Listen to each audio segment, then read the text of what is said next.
हे दोस्तों, मैं चिराग एक और वीडियो के साथ। तो आज हम देख रहे हैं ऑब्जेक्टिव्स ऑफ बिजनेस फर्म का पार्ट। इसमें हम सबसे पहले देखेंगे प्रॉफिट मैक्सिमाइजेशन का ऑब्जेक्टिव, फिर देखेंगे मल्टीपल ऑब्जेक्टिव। जब भी हम प्रॉफिट मैक्सिमाइजेशन की बात करते हैं तो वो कन्वेंशनल थ्योरी या जिसे आप क्लासिकल और साथ में न्यू क्लासिकल भी बोल सकते हैं। क्योंकि देखिए, जब भी हम मॉडर्न थ्योरी की बात करते हैं या मॉडर्न थ्योरीज में ऑब्जेक्टिव की बात करते हैं कि बिजनेस फर्म के क्या ऑब्जेक्टिव होंगे, तो बहुत सारे अलग अलग होते हैं। जब हम कन्वेंशनल या न्यू क्लासिकल की बात करते हैं तो सिर्फ एक ही ऑब्जेक्टिव होता था कि प्रॉफिट को ज़्यादा से ज़्यादा मैक्सिमाइज़ करना है, जिसमें आप बोल सकते हैं कि अगर कोई कंपनी है तो अपने शेयर होल्डर को ज़्यादा से ज़्यादा क्या है, बेनिफिट देना चाहती थी। लेकिन अब क्या हो गया, मॉडर्न थ्योरी में यूटिलिटी मैक्सिमाइजेशन का पार्ट आ गया, सेटिस्फैक्शन का पार्ट आ गया, बिहेवियरल थ्योरी आ गई, आउटपुट मैक्सिमाइजेशन आ गया। इस तरीके से बहुत अलग अलग पार्ट आ गए जो कि मॉडर्न से रिलेटेड है। तो हम दो पार्ट देखेंगे आज, और बाकी जो पार्ट होगा यानी बाकी और भी ऑब्जेक्टिव्स हैं वो अगली वीडियो में कवर कर लेंगे। तो इसका मतलब इसकी दो वीडियो बनेगी थियोरटिकल कॉन्सेप्ट की, फिर उसके बाद एमसीक्यूज कवर करेंगे हम इनसे रिलेटेड, जो कि अपनी किससे रिलेटेड होंगे। एक तो ऑब्जेक्टिव और बिजनेस फर्म से रिलेटेड होंगे, और पिछली वीडियो में मैंने आपको जो थ्योरीज ऑफ प्रॉफिट का पार्ट बताया और जो प्राइसिंग स्ट्रेटेजीज का पार्ट बताया, उनसे रिलेटेड भी क्वेश्चन एक साथ कवर कर लेंगे और अपना बिजनेस इकोनॉमिक्स का सारा टॉपिक खत्म। फिर अगली नई यूनिट स्टार्ट करेंगे, देखते हैं क्या स्टार्ट करेंगे। जो भी है यूनिट, मेरे हिसाब से अकाउंट्स एंड ऑडिटिंग हम स्टार्ट कर लेंगे। तो यहाँ पे हम देख रहे हैं सबसे पहले कौन सा ऑब्जेक्टिव, प्रॉफिट मैक्सिमाइजेशन। अब इसमें शुरू में क्या बोल रहा है कि कन्वेंशनल थ्योरी के हिसाब से हर जो बिजनेस फर्म है उसका प्रिंसिपल ऑब्जेक्टिव क्या होता था, प्रॉफिट मैक्सिमाइजेशन। अब अगर आपको इसमें देखना है सारा पार्ट, तो वो परफेक्ट कंपटीशन के फॉर्म में बोल रखा है कि उस वक्त ऐसे सोचा जाता था कि परफेक्ट कंपटीशन है, मतलब हम बोल सकते हैं होमोजीनियस प्रोडक्ट है, सारी कंपनीज या फर्म्स एक जैसे प्रोडक्ट बना रही है। और आपको पता है कि कुछ आप अजम्पशन लेते थे, जैसे टेस्ट, टेक्नोलॉजी जो भी है वो क्या है, कांस्टेंट है। उसके हिसाब से प्राइस और आउटपुट डिटरमिन होता था। तो हम बोल सकते हैं कि एक भी फर्म मार्केट को इन्फ्लुएंस नहीं कर सकती थी, यानी मार्केट की डिमांड और सप्लाई की फोर्सेस के थ्रू जो प्राइस डिसाइड हुई, उसके थ्रू ही उस इंडिविजुअल फर्म की प्राइस डिसाइड हो गई। तो एक तरीके से वो फर्म क्या कहलाती थी, प्राइस टेकर कहलाती थी और क्वांटिटी एडजस्टर कहलाती थी, क्योंकि वो खुद प्राइस मेक नहीं कर सकती थी, बना नहीं सकती थी, यानी मार्केट को इन्फ्लुएंस नहीं कर सकती थी। वो मार्केट के थ्रू इन्फ्लुएंस होती थी, और मार्केट की जो प्राइस सेट होती है वो भी उसको प्राइस उसको एक्सेप्ट करनी पड़ती थी, और उस हिसाब से क्या करना पड़ता था, आउटपुट प्रोड्यूस करना पड़ता था। तो आप पहले पैराग्राफ में देखोगे यही दे रखा है, दूसरे में भी यही दे रखा है कि वो प्राइस टेकर और क्वांटिटी एडजस्टर है। और यहाँ पे बोल दिया कि जो डिमांड और कॉस्ट कंडीशन जो भी होगी एक फर्म के प्रोडक्ट की, वो किसके थ्रू होगी, एक्सटर्नल फैक्टर के थ्रू डिटरमिन हो जाएगी। मतलब आपको पता है कि फैक्टर ऑफ प्रोडक्शन है, तो आप क्या कर रहे हो, लेबर को पेमेंट कर रहे हो। कैपिटल आपने अरेंज करी तो उस पर इंटरेस्ट का पेमेंट कर रहे हो। लैंड आपने लिया या फैक्ट्री बिल्डिंग आपने रेंट पे ली, तो आप उसका रेंट दे रहे हो पर्टिकुलर। तो वो सारा पार्ट आ रहा है। तो उस केस में क्या बोल रहा है, आपका जो भी प्रॉफिट मैक्सिमम कब होगा, जब आप प्योर प्रॉफिट कमा रहे हो, मतलब इकोनॉमिक प्रॉफिट अर्न कर रहे हो या रियल प्रॉफिट अर्न कर रहे हो। और प्योर प्रॉफिट का मतलब क्या होता है, जब आपका surplus average cost of production से ऊपर हो। तो इसका मतलब क्या होता है, यानी जब आपका सरप्लस अराइज हो रहा हो, तो वो कैसे होगा, average revenue is greater than average cost. मैंने आपको बताया था, जिसे हम प्योर प्रॉफिट बोलते हैं, या जहाँ पे आप मैक्सिमम प्रॉफिट बोल रहे हो, सुपर नॉर्मल प्रॉफिट बोलते हो, इकोनॉमिक प्रॉफिट बोलते हो, रियल प्रॉफिट बोलते हो। ये सारा पार्ट आ गया। इसी तरीके से एग्जाम में एक बार ये लाइन भी आई थी कि प्योर प्रॉफिट क्या होता है, तो ये जरूर याद रख लेना, ये आपके आ सकता है। It is the amount left with the entrepreneur after he has made payment to all factor of production including his wages of management. इसका मतलब क्या होता है कि सीधी सी बात है, अगर मैं आपको बोलता हूँ टोटल रेवेन्यू में से टोटल कॉस्ट लेस करोगे तो इकोनॉमिक प्रॉफिट आएगा।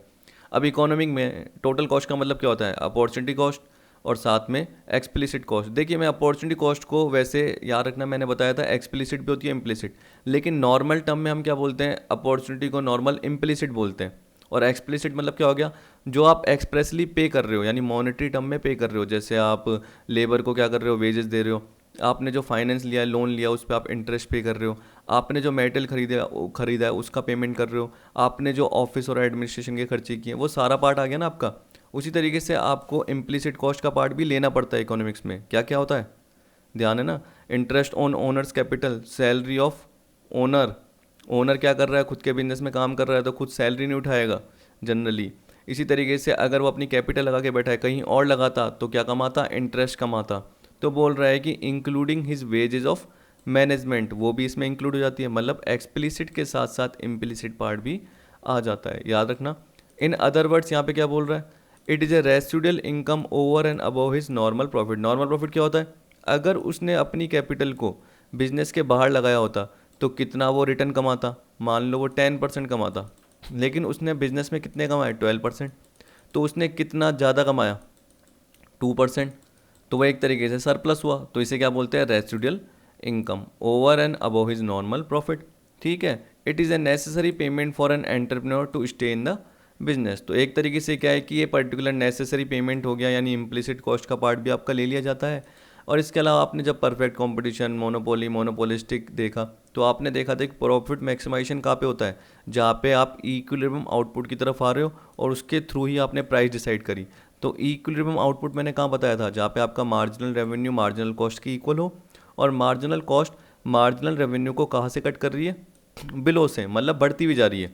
और आपको पता था कि आपका मार्जिनल रेवेन्यू का पॉइंट बनता था, तो ये जो पॉइंट बनता था ये इक्वल को डिनोट करता था, और मार्जिनल कॉस्ट नीचे से कट करते हुए ऊपर जा रही थी। जब हम परफेक्ट कंपटीशन की बात करते हैं तो ये सीधी लाइन बनती थी, यही अपनी AR की लाइन थी, यही अपनी MR की लाइन थी, और यही अपनी प्राइस कहलाती थी। और यहाँ से अपना ऐसे जाता था, ध्यान हो तो मार्जिनल कॉस्ट, तो यहाँ पे भी आ रहा है, लेकिन देखो ये क्या कर रहा है, ऊपर से कट कर रहा है, जबकि क्या है नीचे से ऊपर की तरफ जाना चाहिए। तो इसलिए अपना पॉइंट ये होता था जहाँ पे अपना आउटपुट मैक्सिमम होगा। ठीक है, ये पहले भी बताया हुआ है, लेकिन फिर भी इसमें दे रखा था इसलिए बता दिया। अब मल्टीपल ऑब्जेक्टिव हैं आपको दे रखे। अब इसमें क्या है, 3 दे रखे हैं, मैंने कवर कर रखे हैं। एक सेटिस्फाइसिंग दे रखा है थ्योरी, एक बिहेवियरल थ्योरी दे रखा है, और एक दे रखा है यूटिलिटी थ्योरी विलियमसन की। तो इस टाइप से आपको दे रखी है।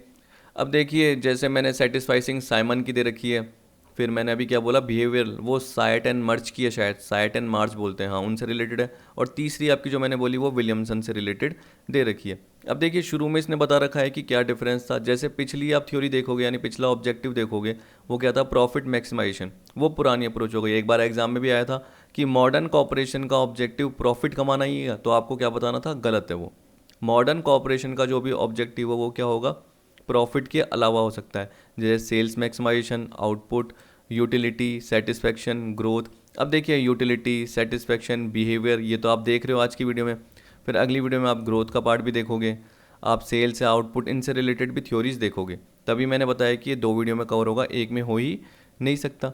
अब यहाँ पे बोल दिया कि बेसिक डिफरेंस जो था कि पुरानी थ्योरी का, जिसे हम क्या बोलते हैं, न्यो क्लासिकल, और जो मॉडर्न कॉर्पोरेशन, उसका डिफरेंस क्या था कि profit maximisation objective relate to entrepreneur behaviour. इसका मतलब क्या हो गया कि हर बिजनेस फर्म का मेन ऑब्जेक्टिव क्या था, प्रॉफिट मैक्सिमाइजेशन, जो कि कन्वेंशनल थ्योरी थी। लेकिन modern corporations are motivated by different objectives because of the separate role of share holders and manager. इसका मतलब क्या हुआ कि मॉडर्न, अगर हम कॉर्पोरेशन की बात कर रहे हैं तो उसमें हम किसका देखते हैं, जनरली पार्ट एंटरप्रेन्योरल बिहेवियर के फॉर्म में हम देखते हैं कि मैनेजर जनरली क्या कर रहा है, मैनेजर को कितनी यूटिलिटी मिल रही है, या मैनेजर अपने स्टाफ का कितना बिहेवियर देख रहा है, या कैसे काम हो रहा है, सेटिस्फैक्शन कितना उनको हो रहा है, ग्रोथ कितना हो रहा है। तो ज़रूरी नहीं कि हर वक्त प्रॉफिट देखना है, क्योंकि अगर प्रॉफिट देखेंगे तो वो शेयर होल्डर से रिलेटेड होगा। ठीक है, जनरली आप प्रॉफिट किसको अर्न करके देना चाहते हो, हम बोल सकते हैं शेयर होल्डर को। तो यहाँ पे हम मैक्सिमम प्रॉफिट की बात नहीं कर रहे हैं, पर उसके अलावा और भी अप्रोचेस की बात कर रहे हैं। बोल रहा है, ये बोल रहा है इन द लेटर, लेटर मतलब क्या हुआ, मॉडर्न कॉर्पोरेशन वाले पार्ट में, in the latter share holders have practically no influence over the action of the managers. तो मतलब मैनेजर्स अपनी मर्जी से एक्शन ले सकते हैं, उन्हें शेयर होल्डर्स को देखने की जरूरत नहीं होती। हाँ, शेयर होल्डर के लिए वो प्रॉफिट रखेंगे, लेकिन वो खुद का भी क्या है, बेनिफिट देखेंगे, ये नहीं कि सिर्फ शेयर होल्डर का बेनिफिट ही देखे। इसका मतलब ये है। तो as early as in 1932 Berle and Means suggested that manager have different goals from shareholder. They are not interested in profit maximization. They manage firm in their own interest rather than in the interest of shareholders. तो क्या पता ये ऐसे expenditure कर रहे हो जो कि स्टाफ के लिए हो या खुद के बेनिफिट के लिए भी हो, ऐसा भी हो सकता है। ठीक है, जरूरी नहीं कि हर वक्त शेयर होल्डर की सोचा जाए और खुद की नहीं सोचा जाए। Share holder can not have much influence on manager because they do not possess adequate information about companies. क्योंकि देखो, शेयर होल्डर तो सिर्फ क्या है, कैपिटल लगाई, इन्वेस्ट किया, और उसके बदले में उन्हें क्या चाहिए, एक तरीके से कि जैसे हम बोलते हैं आपने कैपिटल लगाई, आपको इंटरेस्ट चाहिए, वैसे शेयर होल्डर को क्या चाहिए, रिटर्न, मतलब उसके बदले में क्या चाहिए, डिविडेंड चाहिए। ठीक है, कि कंपनी प्रॉफिट कमा रही है, हमारे शेयर की वैल्यू बढ़ती जाए, और या कंपनी प्रॉफिट कमा रही है तो कंपनी उस प्रॉफिट में से हमें क्या दे, डिविडेंड दे। ठीक, तो उन्हें एक तरीके से परफेक्ट इन्फॉर्मेशन नहीं होती जो कि मैनेजर को होती है, ये बोल रहा है। The majority of share holders can not attend annual general meeting of companies, क्योंकि देखो दूर दूर रहते थे। आपको बताया कि जैसे मैंने यहाँ से इन्वेस्ट किया और मेरी कंपनी कहाँ पे है, मुंबई में है, दूसरी जगह पे है। अगर वो एनुअल जनरल मीटिंग कर रही है तो जरूरी थोड़ी मैं अटेंड करूँगा, नहीं।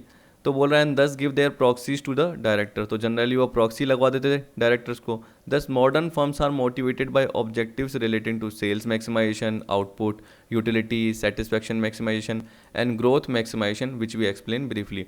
इसका मतलब बोल रहा है कि सिर्फ शेयर होल्डर ही नहीं, और पर्टिकुलर यानी हम बोल सकते हैं और भी स्टेक होल्डर्स होते हैं, या और भी पर्टिकुलर फर्म्स होती हैं, और भी पर्टिकुलर हम बोल सकते हैं एजेंसी होती है, सोसाइटी होती है, मैनेजमेंट होता है पर्टिकुलर, उनको भी आपको कवर करना पड़ेगा। तो यहाँ पे देखो सबसे पहले दे रखा है साइमंस सेटिस्फाइसिंग ऑब्जेक्टिव।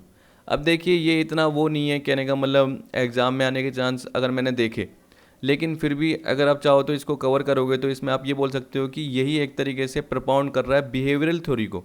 पर याद रखना बिहेवियर थ्योरी जब भी आपके एग्जाम में आएगी, यानी प्रपाउंड इसके थ्रू ही हुआ है, लेकिन जब भी आप बिहेवियर थ्योरी देखोगे तो आप किसका नाम लोगे, सायट एंड जी मार्च का, जब भी एग्जाम में आ जाए। क्योंकि जनरली इसमें सिर्फ क्या पूछता है जब भी एग्जाम में आता है कि ये बिहेवियर थ्योरी किसने दी। अभी तक जो एग्जाम में आया इतना टिपिकल नहीं आया, फिर भी मैंने इसके कुछ क्वेश्चंस कवर किए हैं ताकि आपको दिक्कत नहीं हो। नहीं तो इसके क्वेश्चन कितने थे टोटल, 3 टॉपिक के पता है, ओनली 12 से 13 क्वेश्चन थे, उससे ज़्यादा नहीं थे। फिर भी मैंने क्या करे 7-8 क्वेश्चन और कवर किए इनसे रिलेटेड, ताकि आपको समझ में आ जाए। तो अब चलो देखते हैं जल्दी कि किसकी बात कर रहा है। सबसे पहले साइमंस सेटिस्फाइंग ऑब्जेक्टिव की। अब देखिए यहाँ पे क्या बोल रखा है, Nobel laureate Herbert Simon was the first economist to propound the behavioural theory of the firm.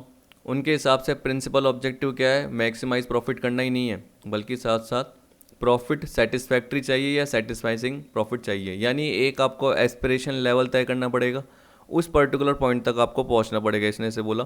तो यहाँ पे इसने बोला in Simon words we must expect the firm goal to be not maximising profit, लेकिन हम क्या एक्सपेक्ट कर रहे हैं, but attaining a certain level और रेट ऑफ प्रॉफिट आ गया। तो एक तरीके से देखो यहाँ पे मैक्सिमाइजिंग प्रॉफिट और आपने बोला रेट ऑफ प्रॉफिट सेम है, नहीं, यहाँ पे हम अमाउंट की बात कर रहे हैं कि प्रॉफिट को मैक्सिमाइज करना वो फर्म का गोल होता था। यहाँ पे हम किसकी बात कर रहे हैं कि एक पर्टिकुलर लेवल, यानी एक एस्पिरेशन लेवल या रेट ऑफ प्रॉफिट, ठीक है, प्रॉफिट की रेट बोल रहा है, holding a certain share of market और सर्टेन लेवल ऑफ सेल्स। तो वो एक सेल्स का पर्टिकुलर परसेंटेज होना चाहिए या मार्केट शेयर के फॉर्म में कवर होना चाहिए। और बोल रहा है कि अनसर्टेनिटी वाली कंडीशन में फर्म ये डिटरमिन नहीं कर पाती कि कितना प्रॉफिट मैक्सिमाइज करना है या कितना एक तरीके से मैक्सिमाइज हो पाएगा। तो बोल रहा है under condition of uncertainty a firm can not know whether profits are being maximise और नॉट। ठीक है, इसकी कुछ क्रिटिसिज्म भी है जो आपको आगे पता चल जाएगी, मैंने क्रिटिसिज्म भी कवर कर रखी है, लेकिन जैसा दे रखा है वैसे आप देख लीजिए, पर्टिकुलर उससे ज़्यादा इसमें कुछ करना नहीं है, क्योंकि मैंने ज़्यादा पॉइंट बता रखे हैं तो आपको वैसे भी समझ में आ जाएंगे, ये नहीं कि सिर्फ 4 पॉइंट में ख़त्म कर दिया। तो यहाँ पे ये बोल रहा है कि in analysing the behaviour of the firm Simon compares the organisational behaviour with individual behaviour. तो ये बोल रहा है कि जैसे एक इंडिविजुअल का क्या होता है, कुछ ना कुछ गोल होता है, वैसे ही एक फर्म का भी होता है। तो ये बोल रहा है firm like an individual has its aspiration level in keeping with it needs derives an achievement of goals. तो फर्म के क्या गोल हैं, फर्म की क्या नीड है, फर्म की क्या ड्राइव्स है, उसके अकॉर्डिंग फर्म का भी क्या होता है, एक एस्पिरेशन लेवल होता है। अब ये बोल रहा है कि एक एस्पिरेशन लेवल है वो किस पे बेस्ड होता है, different goals such as production, कि हम कितना प्रोडक्शन करेंगे, प्राइस, सेल्स, प्रॉफिट, उस सब पे डिपेंड करता है, और उनके पास्ट एक्सपीरियंस पे डिपेंड करता है। This also takes into account uncertainties in future. ठीक, तो एक तरीके से बोल रहा है जो एस्पिरेशन लेवल है वो डिफाइन करता है boundary between satisfactory and unsatisfactory outcomes.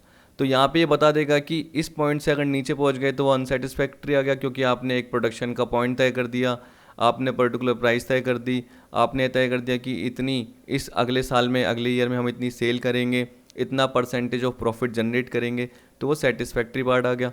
और अगर नहीं कर पाए तो वो अनसेटिस्फैक्ट्री हो गया। अब देखिए यहाँ पे जब मैंने क्रिटिसिज्म देखा तो उसमें बोलता है कि इसमें कोई टारगेट लेवल ऑफ प्रॉफिट तय नहीं करता कि हमें इतना मिनिमम अचीव करना है। आप बस क्या बोलते हो कि हमें एक एस्पिरेशन लेवल तय करना है, वहाँ तक पहुँचना है। ठीक है, तो अब ऐसा क्रिटिसिज्म दिया गया है तो आप याद रख लेना, क्योंकि जैसा दिया गया उस हिसाब से हमें बस पढ़ना है। यहाँ पे 3 टाइप के अल्टरनेटिव सिचुएशन इसकी आ सकती है कि जो उसने एक्चुअल अचीवमेंट पाया है वो उसके एस्पिरेशन लेवल से कम है, एक में क्या है ज़्यादा है और एक में क्या है इक्वल है। ठीक है, अगर ये बोल रहा है कि फर्स्ट सिचुएशन आ गई जहाँ पे actual achievement less than aspiration है, तो उस केस में हम क्या बोलेंगे कि कुछ ना कुछ फ्लक्चुएशन हो गई, जैसे बोल दिया इकोनॉमिक एक्टिविटीज़ में। यानी हम बोल सकते हैं कि उसने सोचा प्रोडक्शन इतना होगा लेकिन उसकी कॉस्ट ज़्यादा आ गई। कॉस्ट ज़्यादा क्यों हो गई, क्योंकि फ्लक्चुएशन बहुत ज़्यादा हो गया, क्या पता रॉ मटेरियल की प्राइसेस में, क्या पता फैक्टर प्रोडक्शन में। या बोल रहा है और on account of qualitative deterioration in the performance level of the firm. लेकिन ये बोल रहा है कि इसी तरीके से और भी चीज़ें हो सकती है, जैसे आपकी परफॉर्मेंस या वर्कर की जो भी परफॉर्मेंस है वो सही ढंग से नहीं हुई, इनएफिशिएंट वर्कर था, या हम बोल सकते हैं क्वालिटी में उसकी वजह से धीरे धीरे गिरावट आने लग गई। इस वजह से पहली सिचुएशन क्या हो गई, गलत हो गई। लेकिन अगर आपकी ये आए या चाहे इक्वल भी आए वो भी सही मानी जाती है। तो इसमें यही बोल रखा है इस लाइन में। ठीक, ये बोल रहा है कि फर्म सेकंड सिचुएशन में एक तरीके से क्या बोलता है, बहुत सेटिस्फाइड फील करता है, ठीक है, क्योंकि परफॉर्मेंस अच्छी होती है। इसी तरीके से थर्ड सिचुएशन में भी क्या करेगा, जहाँ पे इक्वल का पार्ट है उसमें भी वो सेटिस्फाइड फील करेगा, लेकिन पहली सिचुएशन में वो सेटिस्फाइड फील नहीं करेगा। ठीक है, फिर इसने बोल दिया it may be noted that sometime the firm has set it's aspiration level very high, it will therefore revise it downward and start a search activity to fulfill its various goal in order to achieve the aspiration level in the future। इसका मतलब क्या है कि कभी कभी हम गलत कर लेते हैं और बहुत ज़्यादा बड़े एस्पिरेशन लेवल तय कर लेते हैं, लेकिन बाद में पता चलता है कि यार ये तो गलत हो गए, तो हम उसको वापस से रिवाइज करके डाउनवर्ड यानी नीचे की तरफ लेके जाते हैं। मैंने बोल दिया कि 10 लाख यूनिट प्रोड्यूस करूँगा, जबकि हो ही नहीं पाएगी अगली बार, क्योंकि इतने हमारे पास रिसोर्सेज ही नहीं है, फैक्टर ऑफ प्रोडक्शन ही नहीं है, मशीन इतनी कैपेबल ही नहीं है, वर्कर इतने कैपेबल ही नहीं है। तो हमने क्या कर दिया, उसको 6 लाख 7 लाख तक ले आया। तो उसके लिए हमने जनरली क्या करा, सर्च एक्टिविटी करी। अब देखिए ये बोल रहा है कि सर्च एक्टिविटी करोगे तो उस पर भी कॉस्ट लगेगी ही लगेगी, ऐसे नहीं कि वो कॉस्टलेस अफेयर है। वो बोल रहा है कि जनरली उसमें क्या कॉस्ट तो लगेगी ही लगेगी। तो उस केस में आपने क्या करा, फिर जो पर्टिकुलर एस्पिरेशन लेवल आपने सोचा, जिसको आपने डाउनवर्ड रिवाइज किया था, अगर वो अचीव कर लिया फिर आप उसको धीरे धीरे बढ़ाओगे। जैसे आपने 6 लाख यूनिट तक कर लिया, तो आपने एक साल पर्टिकुलर वो 6 लाख यूनिट अचीव कर लिया, आपने बोला अब तो अच्छा रहा है, तो अब 650 करते हैं। ये नहीं कि सीधा 12 लाख कर देंगे, ठीक है, कि डबल कर देंगे कि अगले साल हमारा डबल होगा अचीवमेंट, ऐसा नहीं है, ज़रूरी नहीं है हो पाए। तो आपने 6,50,000 यूनिट, 7 लाख यूनिट वो तय कर दिया। इस तरीके से आप करते रहोगे। It is through such search activity that firm will be able to reach the aspiration level set by the decision maker. तो वो किसके थ्रू होता है, सर्च एक्टिविटीज़ के थ्रू होता है। देखिए सर्च एक्टिविटी मतलब वही कि हमारे पास जो भी रिसोर्सेज अवेलेबल है उसका कैसे यूज़ होना है, तो उसके लिए क्या गाइडलाइंस हैं पर्टिकुलर वो देखना। फिर उसके अलावा बोल दिया कि क्या पॉसिबल अल्टरनेटिव्स हमारे पास होंगे पास्ट एक्सपीरियंस को देखते हुए, क्योंकि पास्ट में क्या पता हमारा प्रोडक्शन कम हुआ है तो किस रीज़न से वो हमें पता है, तो उसको हम सुधार सकते हैं। तो ये बोल रहा है इसलिए सर्च एक्टिविटी करनी पड़ती है, तो उस पर कॉस्ट लगती है, ये बोल रहा है। कह रहा है but the search activity is not a costless affair. का मतलब क्या है, कॉस्ट लगती है। देखो नॉट ए कॉस्टलेस मतलब कॉस्ट लगती है, तो इसका मतलब क्या हो गया, the advantage of search activity must be balance against it's cost. ये नहीं कि सर्च एक्टिविटी की कॉस्ट ज़्यादा हो गई और उसका जो एडवांटेज है वो कम मिले।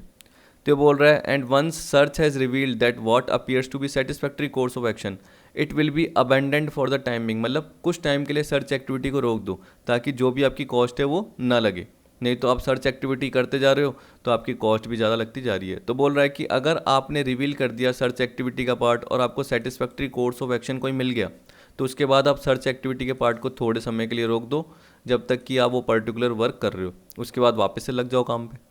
ठीक, तो पीरियडिकली एक तरीके से आपने अपना एस्पिरेशन लेवल अचीव कर लिया, उसके बाद वापस से सर्च एक्टिविटी में लग जाओ। फिर जैसे ही सर्च एक्टिविटी के लिए आपको बिहेवियर पता चल गया या पास्ट एक्सपीरियंस से पता चल गया कि हाँ ये मटेरियल है ये अवेलेबल होंगे, तो अब उसके बाद आप सर्च एक्टिविटी रोक दो, फिर वापस अपना काम चालू कर दो।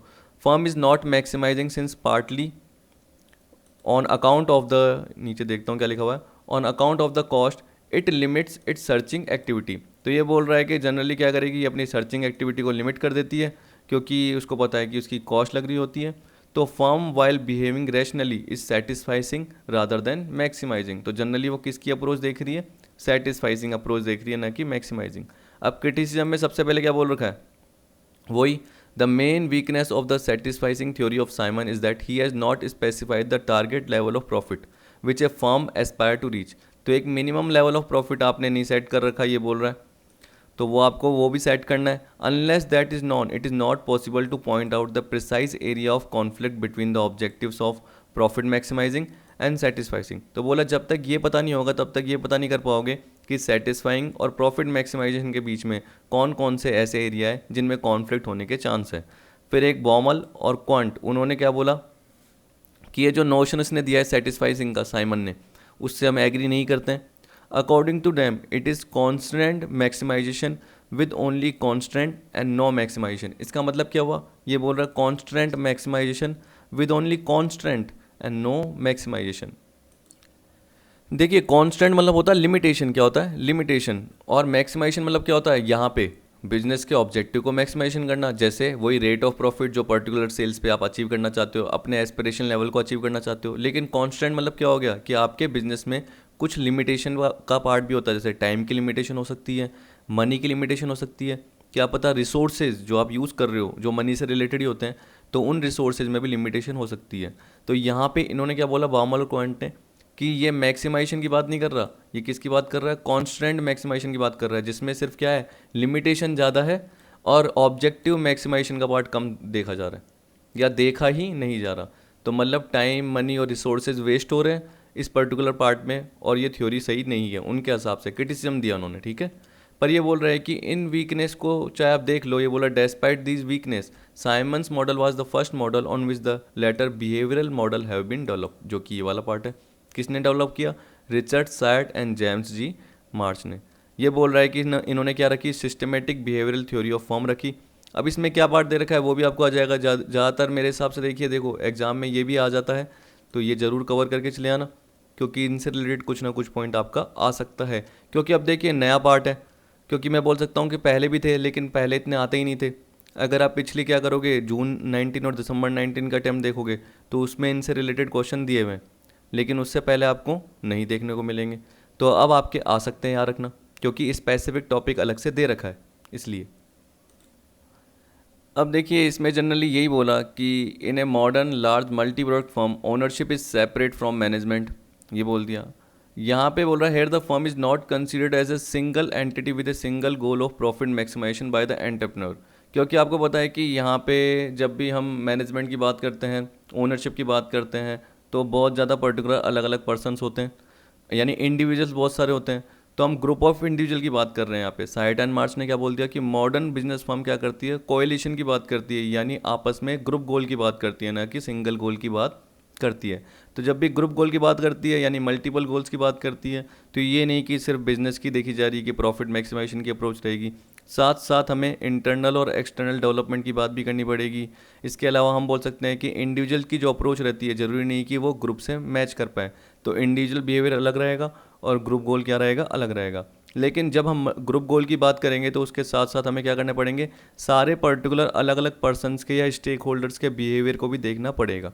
इसमें ये भी बोला गया है, ये बोल रहा है it regards the modern business firm as a group of individuals who are engage in decision making process relating to its internal structure having multiple goals. तो देखिए अलग अलग गोल्स होते हैं, और जो इंडिविजुअल है ग्रुप में काम करते हैं, they emphasis that the modern business firm is so complex that individuals within it have limited information. मैंने क्वेश्चन भी दिया है तो याद रखना ये लाइन इंपॉर्टेंट है कि एम्फेसिस किस पे दिया गया है। ये बोल रहा है कि बिजनेस फर्म आजकल बहुत ज़्यादा कॉम्प्लेक्स है, जहाँ पे हम बोल सकते हैं कि जो स्टेक होल्डर्स या शेयर होल्डर है सबकी रिक्वायरमेंट अलग अलग है, सब अलग अलग पार्ट में डिफर करते हैं, ठीक है। तो आपको सबकी अप्रोच को सेटिस्फाई करना पड़ेगा, ये बोल रहा है। तो ये बोला they emphasis that the modern business firm is so complex that individuals within it have limited information and imperfect foresight with respect to both internal and external development. तो जो भी इंडिविजुअल है उनके पास एक तरीके से लिमिटेड इन्फॉर्मेशन है, और बोल रहा है कि आगे की हम बोल सकते हैं दूर की जो नज़र होती है या आगे की सोचने की पहले से कैपेबिलिटी वो इतनी ज़्यादा नहीं है, या हम बोल सकते हैं कि आगे क्या चेंजेस होंगे वो इन्हें इतना पता नहीं रहता, यानी वो पहले से ही फोरसीन नहीं कर सकते हैं। तो उस केस में हम क्या बोल सकते हैं, बहुत ज़्यादा चेंजेस होते हैं, तो स्टेक होल्डर का बिहेवियर भी चेंज होता रहता है। तो आपको इस हिसाब से सोचना पड़ेगा और ऑर्गेनाइजेशन के गोल सेट करने पड़ेंगे। अब ये भी बोल रहा है कि आपको पता है कि कॉम्प्लेक्स ऑर्गेनाइजेशन है एक तरीके से बिजनेस फर्म, तो उसमें जो डिसीजन मेकिंग का प्रोसेस होता है जब भी वो एनालिसिस करोगे तो अलग अलग वेरिएबल्स के पार्ट को आपको कंसीडर करने पड़ेंगे, यानी अलग अलग फैक्टर्स कंसीडर करने पड़ेंगे जो कि ऑर्गेनाइजेशन के गोल को एक तरीके से अफेक्ट करते हैं, या आपकी एक्सपेक्टेशन को अफेक्ट करते हैं, या जो भी आपने चॉइस की है उसको भी अफेक्ट करते हैं। तो यहाँ पे एक तरीके से क्या बोल दिया, they look at the firm as an organisational coalition. Coalition मतलब क्या हो गया एक तरीके से कि ग्रुप में काम करना, कॉमन गोल के लिए काम करना। तो ये बोल रहा है organisational coalition of managers, worker, share holders, suppliers, customers and so on. तो एक पर्टिकुलर आप कॉमन गोल की तरफ देखिए, ना कि इंडिविजुअल गोल की तरफ देखिए। अगर आप इंडिविजुअल के पार्ट की तरफ देखते जाएंगे अलग अलग पर्सन की, तो आपका बहुत ज़्यादा टाइम भी वेस्ट होगा, मनी भी वेस्ट होगा, रिसोर्सेज भी वेस्ट होंगे। तो आपको कॉमन गोल की तरफ जाना, ये बोल रहा है firm can be suppose to have 5 different goals. Production कितना करना है, इन्वेंट्री क्या मेंटेन करनी है, sale, market share and profit goals. तो जनरली इस तरीके से आप अलग अलग अप्रोच बांट दीजिए, इसने बोल दिया। अब आपको इम्प्लीकेशन बोल रखी है, तो एग्ज़ाम में देखो जब भी आएगा तो ये वाले पार्ट में ये दो इंपॉर्टेंट पॉइंट है मेरे हिसाब से। ओलिगोपोलिस्टिक फॉर्म वाला इंपॉर्टेंट इसलिए है क्योंकि अगर आपसे पूछे कि बिहेवियर थ्योरी जनरली किससे रिलेटेड हो सकती है, तो हम बोलेंगे वो ओलिगोपोली फॉर्म से रिलेटेड होती है। अब क्रिटिसिज्म का मतलब क्या हो गया कि बाकी मार्केट को इसमें कंसिडर नहीं किया गया। अब देखिए इन्होंने जो इलस्ट्रेट किया वो किसके फॉर्म में किया, ओलिगोपोलिस्टिक फॉर्म के फॉर्म में करा। आपको पता है ओलिगोपोलिस्टिक फॉर्म क्या होती है एक तरीके से, जहाँ पे आप देखो डिओपोली मॉडल की भी बात कर सकते हो कि दो फॉर्म है एक तरीके से, और आप ये भी बोल सकते हो कि प्रोडक्ट का कुछ ना कुछ डिफरेंशिएशन का पार्ट है, ये नहीं कि पूरे के पूरे होमोजीनियस है। होमोजीनियस भी हो सकते हैं और प्रोडक्ट डिफरेंशिएशन भी हो सकता है, मैंने आपको बताया था वैसे, जैसे ऑटोमोबाइल सेक्टर बताया था, एल्यूमिनियम स्टील ये बताया था। और आपको पता है कि कुछ ही सेलर होते हैं लेकिन उनका हिस्सा क्या होता है, बहुत ज़्यादा होता है। दे illustrate the key processes at work in an oligopolistic firm when it makes it decision on price, क्या प्राइस रखेंगे, क्या आउटपुट होगा, कॉस्ट कितनी इंकर होगी, प्रॉफिट कैसा होगा, etcetera. In this theory, each firm is assumed to have three set of goals for profit, production and sales, and three basic decision: price, output and sales effort in each time period। मतलब हर particular, जैसे मैं बोलूँगा एक साल, तो एक साल में पर्टिकुलर मैं क्या बोलूँगा कि जो मेरा प्रोडक्ट है उसकी प्राइस क्या रहेगी, कितना आउटपुट निकलेगा, और मुझे क्या क्या एफर्ट करने पड़ेंगे अपने पर्टिकुलर प्रोडक्ट को बेचने के लिए, तो वो आपको पहले से ही डिसाइड करना पड़ेगा ओलिगोपोलिस्टिक फर्म को। तो उस हिसाब से उसको क्या करनी पड़ेगी, जो भी उसकी इकोनॉमिक कैपेसिटी है, आपको पता है इकोनॉमिक कैपेसिटी क्या होती है, जहाँ एवरेज कॉस्ट होती है और मार्जिनल कॉस्ट जहाँ से क्या करती है, इंटरसेक्ट करके जाती है इकोनॉमिक कैपेसिटी, कि मैं उससे पहले प्रोड्यूस कर रहा हूँ।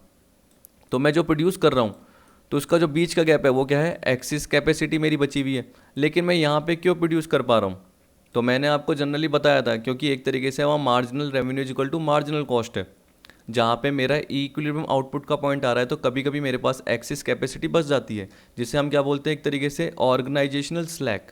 क्या बोलते हैं, ऑर्गेनाइजेशनल स्लैक, जिसमें क्या होता है आपकी कॉस्ट ज़्यादा लग रही होती है। क्यों, क्योंकि आपकी कैपेसिटी तो ज़्यादा है लेकिन आप प्रोड्यूस कम कर पा रहे हो।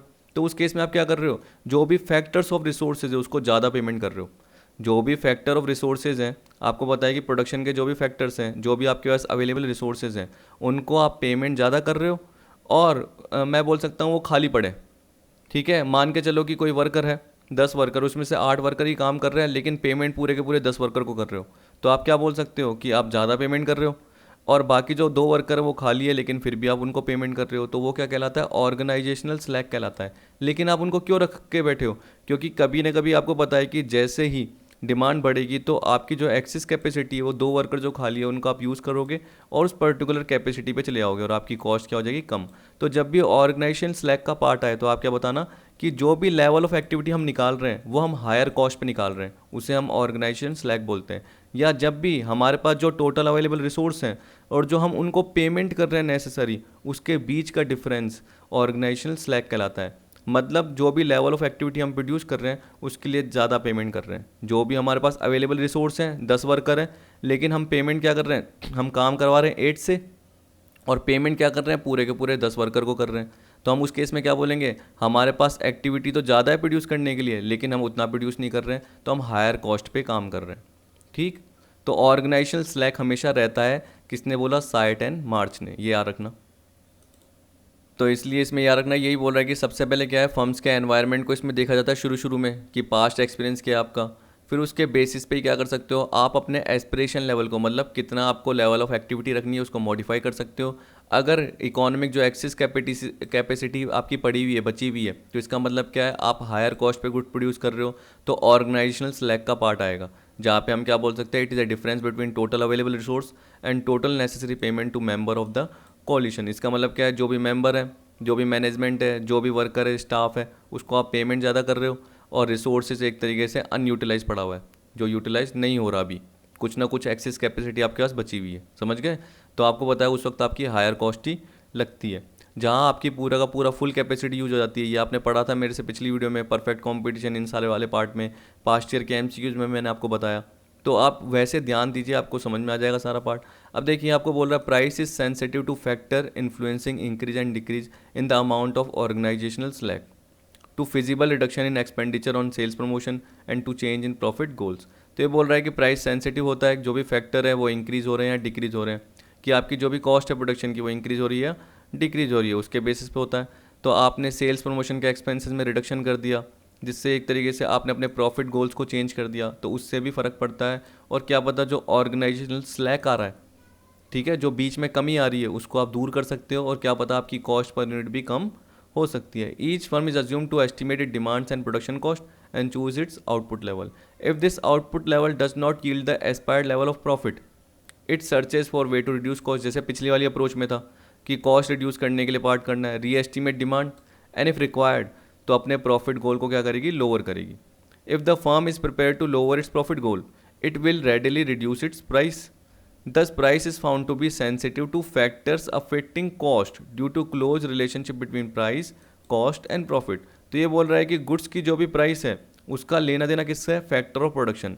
अगर फैक्टर ऑफ प्रोडक्शन महंगे हो रहे हैं तो उस केस में आपको क्या करना पड़ेगा, अपने प्रॉफिट गोल को क्या करना पड़ेगा, अल्टर चेंज करना पड़ेगा, लोअर करना पड़ेगा। तो उस केस में प्राइस को भी आपको क्या करना पड़ेगा, कम करना पड़ेगा, ये बोल रहा है। ठीक है, यानी आपका प्रोडक्शन का पार्ट आपको एक तरीके से इकोनॉमिक कैपेसिटी से पहले करना पड़ेगा, क्योंकि आपकी कॉस्ट क्या हो रही है, ज़्यादा आ रही है, और पर्टिकुलर गुड्स की इतनी डिमांड हो ही नहीं रही, तो आपके अपने प्रॉफिट गोल को अल्टरनेट करना पड़ेगा। अब देखिए क्रिटिसिज्म बोल रहा है ये सबसे पहले, पहली थ्योरी यानी पहला जो क्रिटिसिज्म बोल रहा है कि जितने भी इकोनॉमिस्ट हैं उन्होंने बोला कि ये कोई थ्योरी है क्या। थ्योरी का मतलब क्या होता है, जो जनरली सारे पार्ट को कवर करे, यानी जनरल अप्रोक्सीमेशन बताए कि एक थ्योरी किसी ने बनाई, वो सारे पार्ट के लिए अप्लाई हो रही है। मैं भी पढ़ रहा हूँ, दूसरी फर्म भी पढ़ रही है, तीसरी फर्म भी उसको रीड कर रही है और उसको रिलेट कर पा रही है, वही तो थ्योरी होती है। ठीक है, लेकिन यहाँ पे बोल रहा है कि ये तो पर्टिकुलर केस से रिलेटेड थी, एक स्पेसिफिक केस से रिलेटेड थी, ये कोई जनरल थ्योरी नहीं थी। तो बोल रहा है it deal with particular cases whereas a theory is expected to be general approximation of the behaviour of firm. Its empirical base is too limited, यानी इसका जो एक्सपेरिमेंटल पार्ट था वो बहुत लिमिटेड था to provide the details of theorizing. इसका मतलब अगर जनरल थ्योरी में इसको कन्वर्ट करना है तो उस केस में आपको क्या करना पड़ेगा, अलग अलग मार्केट के फॉर्म को देखना पड़ेगा।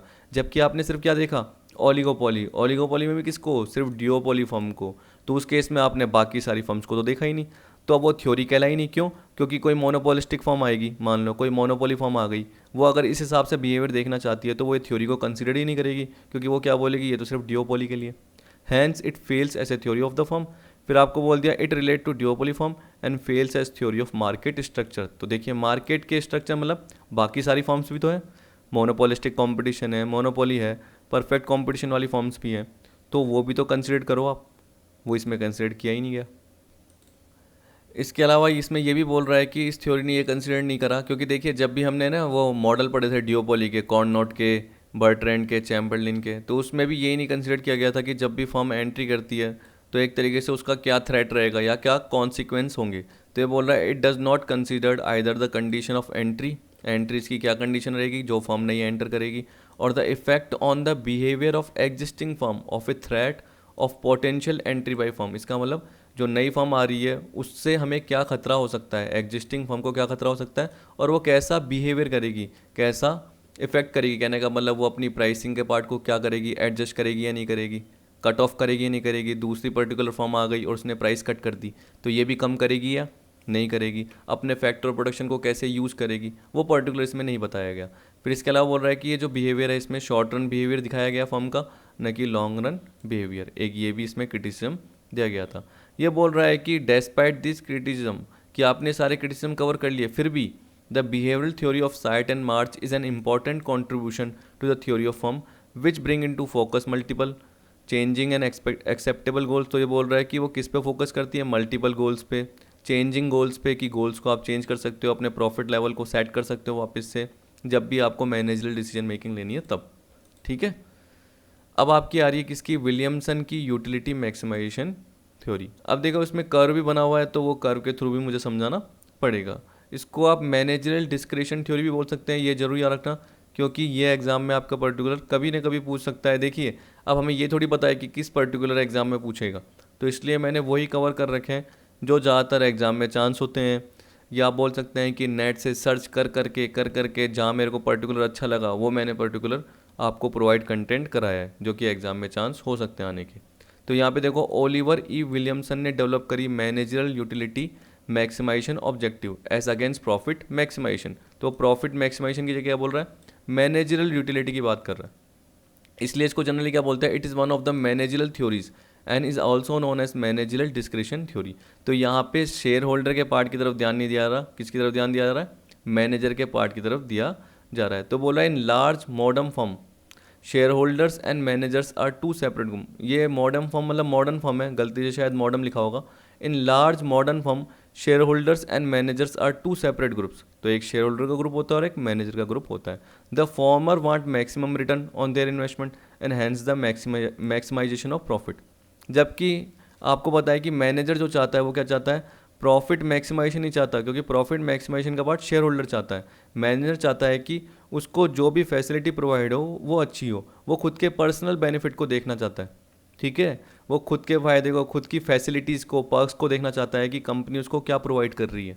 ठीक, यानी आप ये भी बोल सकते हो कि आप पर्टिकुलर जो मैनेजमेंट है वो क्या देख रहा है कि हम भी काम कर रहे हैं, जो वर्कर है वो भी काम कर रहे हैं, तो स्टाफ पे जनरली जो भी प्रॉफिट आया उसका कितना हिस्सा एक्सपेंड होगा। स्टाफ जो भी प्रॉफिट हम कमा रहे हैं, अब ये नहीं कि प्रॉफिट का जो भी पार्ट बचा वो सीधा सीधा शेयर होल्डर को दे दें, ऐसे नहीं। प्रॉफिट का कितना पार्ट एक तरीके से हम शेयर होल्डर बोल रहा हूँ, स्टाफ पे एक्सपेंड कर रहे हैं, स्टाफ पे खर्च कर रहे हैं, स्टाफ को फैसिलिटीज़ प्रोवाइड कर रहे हैं, वो सारा पार्ट इसमें दे रखा है। तो यहाँ पे बोल रहा है managers are interested not only in their own emolument but also in the size of their staff and expenditure on them.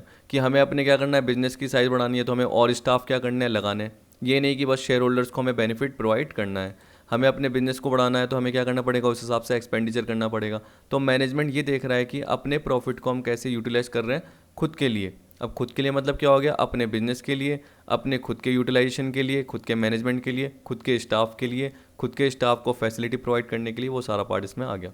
Thus, Williamson theory is related to maximization of the manager's utility, which is a function of the expenditure on staff and emoluments and discretionary fund। इसका मतलब क्या हो गया एक तरीके से कि आप पर्टिकुलर कितना प्रॉफिट का जो हिस्सा है उनके लिए रोक के रख रहे हो, कितने स्टाफ पे एक्सपेंडिचर कर रहे हो, कितने उनको फैसिलिटीज़ या पर्क्स बोल सकते हैं ना, परक्यूजिट्स, वो प्रोवाइड कर रहे हो। To the extent that pressure from the capital market and competition in the product market is imperfect, the manager therefore has discretion to pursue goal other than profit। इसलिए यहाँ पे देखो ये बोल रहा है कि जनरली कैपिटल मार्केट से प्रेशर हो गया या प्रोडक्ट में बहुत ज़्यादा कंपटीशन, प्रोडक्ट मार्केट में बहुत ज़्यादा कंपटीशन होने के कारण जो वर्कर काम करता है वो भी एग्जॉस्ट फील करता है, तो वो चाहता है कि उसको कुछ ना कुछ एक्स्ट्रा फैसिलिटी मिले, जैसे क्लब फैसिलिटी, मेडिकल फैसिलिटी, आप देखते हो होटल फैसिलिटी, कि उसको कहीं घूमने के लिए कुछ प्रोवाइड हो। तो मैनेजमेंट क्या करेगा, पर्टिकुलर वो भी एक तरीके से उनको सेटिस्फाई करने के लिए करेगा, क्योंकि आपको पता है कि जब भी इम्परफेक्ट कंडीशन है, देखिए परफेक्ट मार्केट है तो सेलर को कोई फ़र्क नहीं पड़ेगा, क्योंकि उसको पता है कि बायर तो उसके पास आएगा ही। इम्परफेक्ट का मतलब क्या हुआ, जहाँ कॉम्पिटिशन की सिचुएशन बहुत ज़्यादा है और फैक्टर ऑफ प्रोडक्शन एक जगह से दूसरी जगह फ्लक्चुएट भी हो सकता है, मतलब वर्कर या स्टाफ, तो आपको पता है कि आपको स्टाफ को भी सेटिस्फाई करना पड़ेगा। तो मैनेजर का एक तरीके से डिस्क्रिशन क्या होगा कि वो प्रॉफिट की जगह अदर गोल्स पे भी ध्यान दे। तो विलियमसन ने यही बताया। ठीक, तो ये बोल रहा है managers derive utility from a wide range of variables. For this Williamson introduce the concept of expense preferences. It means the manager get satisfaction from using some of the firm's potential profit for unnecessary spending on item from which they personally benefit. आ गया ना। तो इसका मतलब क्या है, discretionary investment की बात की जा रही है, स्टाफ के ऊपर खर्चे की बात की जा रही है। यहाँ हम बोल सकते हैं कि कंपनी क्या करती है, अपनी कार फैसिलिटी प्रोवाइड करती है, मोबाइल फैसिलिटीज़ प्रोवाइड करती है आपको, क्लब फैसिलिटी, होटल फैसिलिटी मैंने आपको बताया प्रोवाइड करती है, लीव ट्रैवल कंसेशन देती है। वो जितने भी बेनिफिट दे रही है वो क्यों दे रही है, क्योंकि जैसे ही वर्कर या स्टाफ सेटिस्फाइड होगा या मैनेजर सेटिस्फाइड होगा तो पर्टिकुलर एक ऑपरेशन या स्किल जो है उसके लिए काम करेगा, यानी बिजनेस के लिए काम करेगा अच्छे ढंग से, उसकी स्किल बढ़ेगी, उसकी एफिशिएंसी बढ़ेगी, एफिशिएंसी बढ़ेगी तो प्रोडक्टिविटी भी बढ़ेगी। यहाँ पे ये बोला तो अपने आप ही क्या होगा, प्रॉफिट धीरे धीरे मैक्सिमाइज होता जाएगा। तो प्रॉफिट एक तरीके से अल्टरनेटिव अप्रोच है, आपको मेन क्या ध्यान देना है, यूटिलिटी मैक्सिमाइजेशन की तरफ ध्यान देना है। तो यहाँ पे बोल रहा है to pursue his goal of utility maximisation manager direct the firm's resources in 3 वे।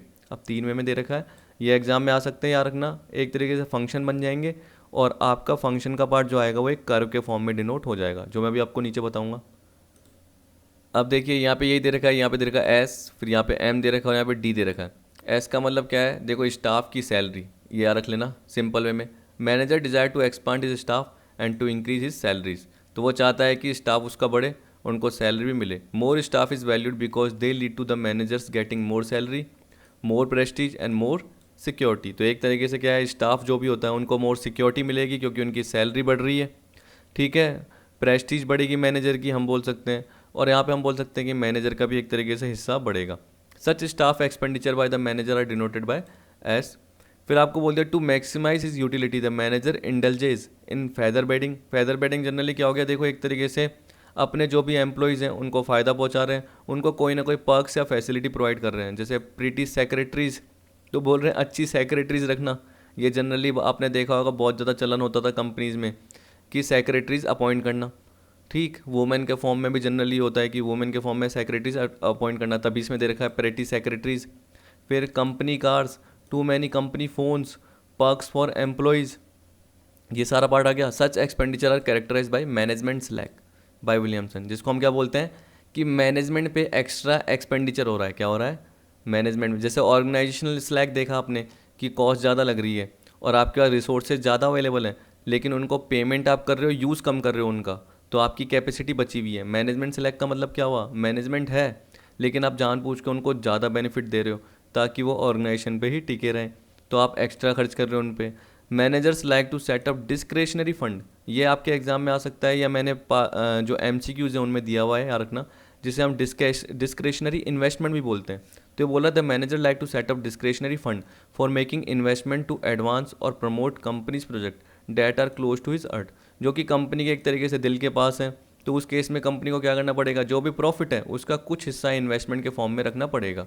आपको पता है कि देखो प्रोजेक्ट के लिए मशीनरीज, इक्विपमेंट, इसकी भी ज़रूरत होती है, तो आपने जो भी प्रॉफिट का पार्ट है उसका कुछ हिस्सा आपने रोक के रख लिया, जिसको आपने क्या बोल दिया, डिस्क्रेशनरी इन्वेस्टमेंट का पार्ट। ठीक है, इसको आप ऐसे भी बोल सकते हो नॉर्मल टर्म में कि देखिए आपको पता है कि नॉर्मल ऑपरेशन के लिए आपको 10 लाख रुपीज़ की ज़रूरत होती थी, यानी इन्वेस्टमेंट की अपने बिजनेस के लिए जो नॉर्मल आपका चल रहा है, लेकिन आपने जानबूझ के आपका जो प्रॉफिट हुआ उसमें से 5 लाख अलग से होल्ड करके रख लिए या 2 लाख अलग से रख लिए। अब आपने वो क्यों रखे, क्योंकि आपको लग रहा था कि बाद में आपको कोई प्रोजेक्ट पर्टिकुलर है जो आपके दिल के पास है, वो आपको अगर करना है तो आप इस 5 लाख का यूज़ कर सकते हो, क्योंकि 10 लाख रुपीज़ तो आराम से यूज़ हो रहे हैं किसी पर्टिकुलर एग्जिस्टिंग बिजनेस में, एग्जिस्टिंग ऑपरेशन में, लेकिन जानबूझ के आपने एडिशनल इन्वेस्टमेंट कर दिया, किसके थ्रू, उस पर्टिकुलर प्रॉफिट के थ्रू। तो यहाँ पे बोल रहा है जो डिस्क्रेशनरी प्रॉफिट या इन्वेस्टमेंट है वो क्या है, are what remain with the manager after paying taxes and dividend to share holder in order to retain an effective control of the firm.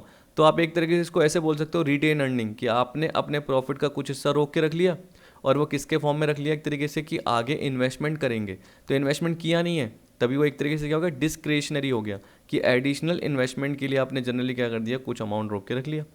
ठीक, तो इसे हम बोलेंगे discretionary investment. Managers utility function U is equal to function of, यहाँ पे देखो बोल दिया स्टाफ की सैलरी, मैनेजमेंट सेलेक्ट जो मैनेजमेंट पे फैसिलिटीज़ या पर्क्स दिए जा रहे हैं, और ये डिस्क्रेशनरी प्रॉफिट या डिस्क्रेशनरी इन्वेस्टमेंट आ गया। यहाँ पे U utility function, S staff expenditure, M management select, और डी क्या दे रखा है, discretionary investment. These decision variables yield positive utility, अगर ये डिसीजन लेंगे तो एक तरीके से क्या होगी, पॉजिटिव यूटिलिटी आएगी। अब देखिए विलियमसन ने एक तरीके से क्या लगाया, law of diminishing marginal utility का फॉर्मूला अप्लाई करा, उसके हिसाब से बोल रहा है कि so that when addition are made to each of S M and D, तो जैसे बोल रहा है कि जैसे एक्स्ट्रा फैसिलिटी एक्सपेंडिचर दिया जाएगा, मैनेजमेंट पे पर्क्स फैसिलिटी प्रोवाइड की जाएगी, इन्वेस्टमेंट के लिए कुछ प्रॉफिट रोक के रखा जाएगा, तो वो क्या करेगा, they yield smaller increment of utility to the manager, तो मैनेजर को एक तरीके से क्या करेगा, वो धीरे धीरे यूटिलिटी प्रोवाइड करेगा और स्मॉल इंक्रीमेंट होगा, ज़्यादा नहीं होगा, स्मॉल। तभी आपको पता है कि देखो डिमिनिशिंग मार्जिनल यूटिलिटी मतलब धीरे धीरे वो गिरती जाएगी। यहाँ पे एक्सप्लेन करने के लिए इसने क्या कर रखा है, वो एम का पार्ट हटा दिया, क्योंकि डायग्रामेटिकली एक्सप्लेन करना है तो एक डायग्राम पे दो पार्ट आ सकते हैं, तो एक जगह आपका आएगा स्टाफ एक्सपेंडिचर और एक जगह आएगा आपका डिस्क्रिशनरी इन्वेस्टमेंट, जिसको हम क्या बोल सकते हैं, प्रॉफिट। तो यहाँ पे एक जगह स्टाफ एक्सपेंडिचर लेगा, एक जगह प्रॉफिट लेगा। तो देखिए यहाँ पे बोल रहा है discretionary profit are measured along the vertical axis, तो वर्टिकल ये रहा, मैं आपको थोड़ा सा दिख रहा होगा हल्का हल्का, देखो ये रहा, ये वर्टिकल है ना, और आपको पता है कि ये वर्टिकल है, तो हॉरिजॉन्टल एक्सिस पे जनरली इसने क्या लिया हुआ है, स्टाफ एक्सपेंडिचर लिया हुआ है। अब आपको बोल रखा है, मैं ऊपर कर लेता हूँ क्योंकि एक लाइन कट जाएगी।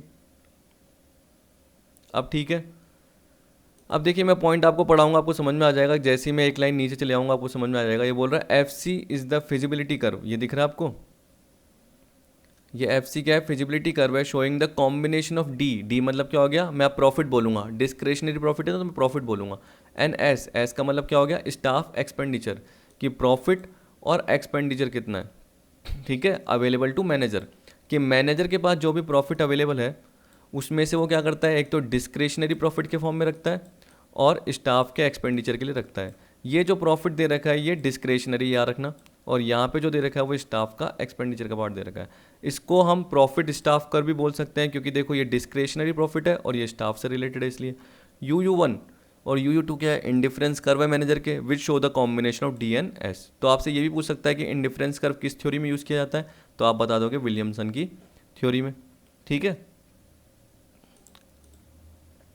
अब ये बोल रहा है कि ये जो है ना U1 और U2 ये क्या दिखा रहा है, कॉम्बिनेशन दिखा रहा है D और S का, कि किसी भी पर्टिकुलर लेवल पे, यानी चाहे इस पॉइंट पे बोलोगे, चाहे इस पॉइंट पे बोलोगे, इस पॉइंट पे बोलोगे, आप क्या हो, इनडिफरेंट हो। इनडिफरेंट का मतलब क्या हुआ, चाहे डिस्क्रिशनल प्रॉफिट में कितना यूज़ कर रहे हैं, चाहे हम क्या बोल सकते हैं स्टाफ एक्सपेंडिचर पे कितना यूज़ कर रहे हैं अपने प्रॉफिट का हिस्सा, वहाँ पे हम एक तरीके से इनडिफरेंट है, मतलब इक्वल सेटिस्फेक्शन फर्म को मिल रही है या मैनेजमेंट को मिल रही है। To begin, as we move along with the profit staff curve from point F upward, both profit and staff expenditure increase till point P is reached. आ गया देखो ये, तो आपको पता है कि इस पर्टिकुलर पॉइंट पे आपका OS हो रहा है, और देखिए आपको OD दे रखा है, लेकिन P आपको इससे ऊपर दे रखा है, याद रखना।